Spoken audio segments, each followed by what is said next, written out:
Garbage. That is all I can say about the movie Flight Risk. If you don't want spoilers, then I'd probably leave because I'm probably going to spoil a few things in here. So, to be safe, I'd probably leave. Not that any of you will probably even watch the video, but here we go. So, I recently went to the movies with my brother, my two brothers, and my grandpa, right? And we were like, you know what? We haven't gone to the movies in a while. You know, my grandpa, he's getting old, and you know, it's kind of hard for him to walk around in the movie theater because it's dark. So we were like, you know what? Let's go watch Flight Risk because he wanted to watch that, right? So we invite my brothers, you know, and we all go in and watch this, and we're like, you know what? It's probably not going to be that bad of a movie, right? It's directed by Mel Gibson, so like, how bad could it be? Oh, how wrong we were. Look at this dude. Look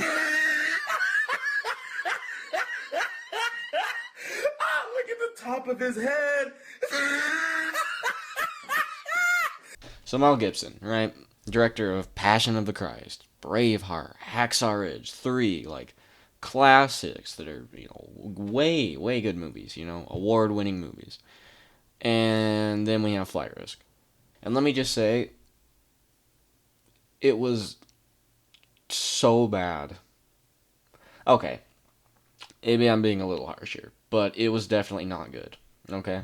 At the very beginning of the movie, actually, we missed like the first 5 minutes because we were late. And I'm not really sure what happened in them. I think it was just about them getting the guy, the informant or whatever, you know, and then we came in when they started going to the airport to transport him. But anyways, right? They get him, they start the transport, okay? Everything's fine, you know, everything's good, and then we find out Mark Wahlberg is actually hired by the main bad guy or whatever who the informant's gonna inform on or something. And then we find out that he is just gonna fly him out to nowhere and like grape them or something and kill them, I guess. I think is what's gonna happen, right? And first off, bald Mark Wahlberg is crazy. I'm not gonna lie. It's crazy, bro. I was not expecting that. That got me. So that made me laugh when I witnessed he was bald. I'll admit that was pretty funny. Okay, but it just made the show even more goofy. But anyways, they find out he's bad. So everyone's like fighting on the plane, scrambling, and then this is the first thing, right, that made me just like, what is going on?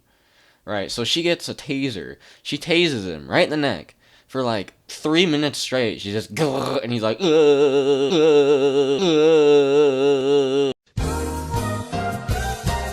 for like 3 minutes. Just tasing him and tasing him and tasing him. And then finally, he passes out. And then they tie him up, right? Everything's fine, you know, whatever. And then he finally wakes up, and then he just talks to them the whole time, and then just talks about freaking graping them, especially the dude. Bald grapist Mark Wahlberg is crazy. But anyways, they're just trying to find the plane, or they don't know how to fly the plane, right? So they get on a satellite telephone or a satellite phone, right? And they call the FBI or whatever branch this is that's transporting this guy. And they get in touch with a pilot. And oh my gosh, this pilot, bro. So they get this Indian guy to help them fly the plane, right? And he's just like, oh, I will help you, ma'am. Yes, it will be all good. And it is so the whole time he's like flirting with her, and like I understand like if they're trying to, you know, ease the situation, make her feel better, right, about like flying this plane and everything, but it was way too much because like, you know, he would start flirting with her and then she would just everything's just gone and she's like, oh yes, you will take me to dinner, that will be lovely, oh, and it's like, bro, what is, you know, this is just a guy is trying to kill me like 2 feet away and locked in this cabin, or locked, like handcuffed to a rail or something, right? Trying to kill us or something. And I don't know how to fly this plane or land it or where we're even trying to go. We're out in the middle of the freaking Rockies or something, and it's just snow everywhere. Like, but here they are flirting, and she's just like, and it's like, dude, so they, oh my gosh. This guy, he tells them where they are or where they need to go. They're trying to go to Anchorage, Alaska, I think, and I don't know where they're flying from. Just some random airport, maybe in like Washington. But anyways, they're trying to get to Anchorage, Alaska. So he tells them, all right, fly west, right, to get to the coastline, and then just fly up from there, and eventually you'll get to Anchorage. That's what she does. She listens to the pilot. He, tells her all this stuff. While that's happening, and they're like flying west to the coast, to try and get there, this massive mountain appears in front of them, right? Humongous. And then she sees it, or she couldn't see it. It was like a fog, like Kobe helicopter situation kind of thing, right? And she couldn't see it. And then she finally sees it, and she's just trying to pull up on the stupid thing. She's like, "I won't pull up," and it's because she had the autopilot engaged. So then she finally flips that off, pulls up on the plane, and they're like, "Vroom," going like 150 miles an hour, just straight up, right? And then finally, they barely make it over the mountain, but they make it over the mountain and they slam into this snowdrift going like 150 miles an hour, like hundreds of pounds of snow. They just bam fly through the mountain and the plane's just fine. It's just a little icy. Like, forgive me, I'm no aerospace engineer or anything, right? But I'm pretty sure if you crash into a mountain or a bunch of snow at 150 miles an hour, or like anywhere from like 100 to 150 miles an hour, your plane's not just gonna be fine. Because they just, BAM! Crash right through and nothing happens. The propeller in front of the plane, it like slows down a little bit and stutters, but then it's just fine. Well, it just moves on, No big deal.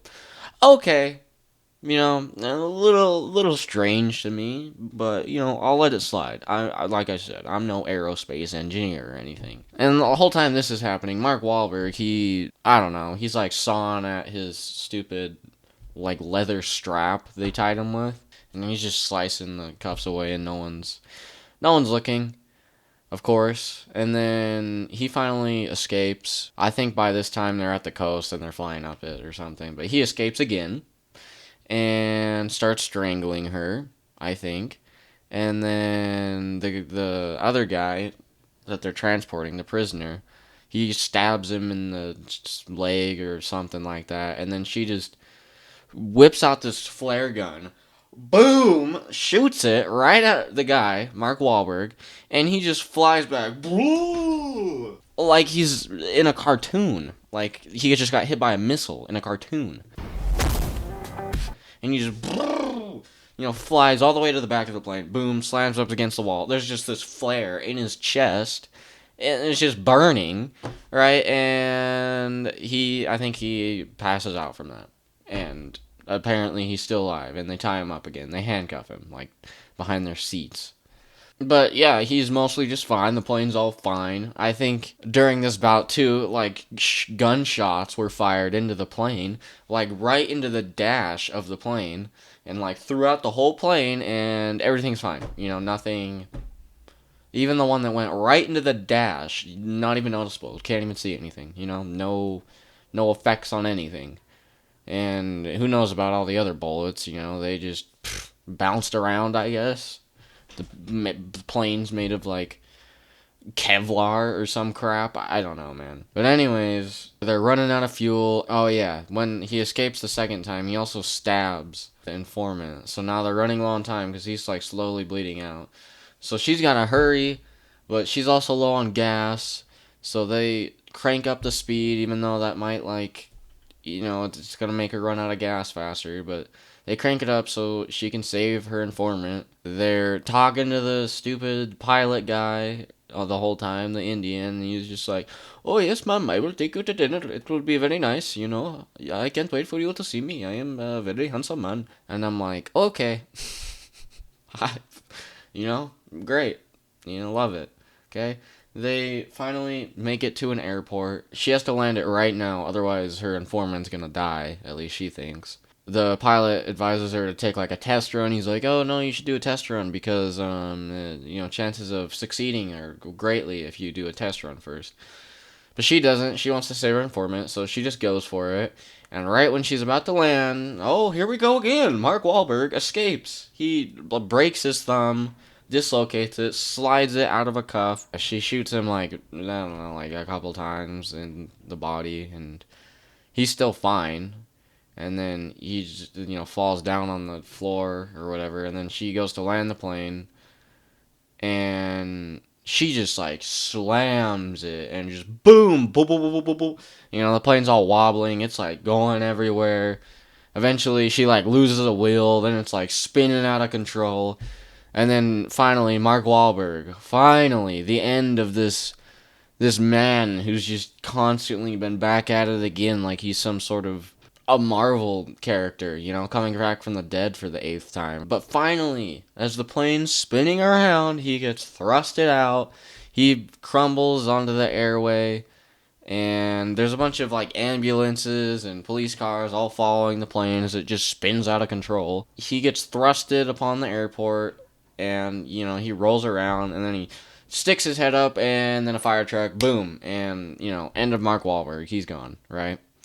And then this plane just still spinning out of control. It's everything's just flying off, like it's made of freaking toothpicks. And it's all just crashing out and everything, and everyone's just fine. The plane eventually stops. Everything's good. They just get out of the plane like nothing even happened. And the guy is just fine. They put him in an ambulance. No one is moving or anything. Everyone's just standing here. There's a guy who's bleeding out and needed to land the plane right now, is just bleeding out, and they put him in an ambulance, and they're not going anywhere yet. That no one's moving or anything. Everyone's just standing there. And then the police officer chick, she finds this weird looking guy who goes into the ambulance. So then she gets a bad feeling. So she goes into the ambulance, and the dude has put a paper bag over her informant and is trying to strangle him. So then she shoots him in the head, and he's dead, and no one's doing anything. They just heard a gunshot, and her and the informant are just talking, The guy bleeding out is about to die, right? I had to land the plane right now in order for him to not die, at least she thought, but no one's doing anything still. And then slowly, everyone walks over to the ambulance and kind of just stands there and stares after they just heard a gunshot, go off. And they're all just like kind of staring. And that's how the movie ends. So, yeah, that's Flight Risk for you. Pretty bad, but I will admit, in the movie theater, right? It was like when you're in school, right, and your buddy tells a joke or something, but you're not supposed to laugh right now, which makes it even funnier. So you're trying your hardest not to laugh, and that just makes everything funnier. That's what it was like in the movie theater, I was just like, me and my brothers, we'd see just something really dumb happen, and we just like laugh about it and just couldn't, and just like cover our mouths, right, because it was so funny. So I'll admit, for comedic purposes, it did very good. It made me laugh very hard for a movie theater setting. But for like an actual action thriller, it was so not good. Not good. Nope. Yeah, that's pretty much all I gotta say about that. I'm just baffled at the movies we come out with today, especially Mel Gibson, right? Like, this guy has amazing movies under his belt, and then we get Flight Risk. Like, what? This is why I don't go to the movies. They all just kind of suck now, so. But anyways, my rant's over. That's about all I have to say. I stream on Twitch, 6 p.m. Mountain Time every Sunday, Tuesday, and Friday, if you want to catch that. Thank you all for watching, and God bless.